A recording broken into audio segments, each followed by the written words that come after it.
పెదవుల్లో ఈ దరహాసం నీ కోసం పూసింది, నీ జతలో ఈ సంతోషం పంచాలనిపిస్తోంది.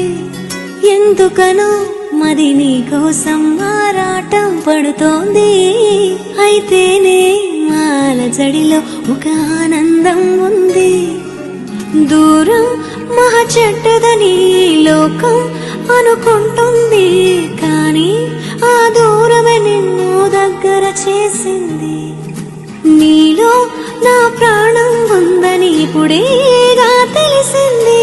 నీతో అది చెప్పిందా నీ జ్ఞాపకాలే నా ఊపిరైనవని. కనులు తెరిచిన కనులు మూసిన కలలు ఆగవేలా, నిజము తెలిసిన కలని చెప్పిన మనసు నమ్మదేలా.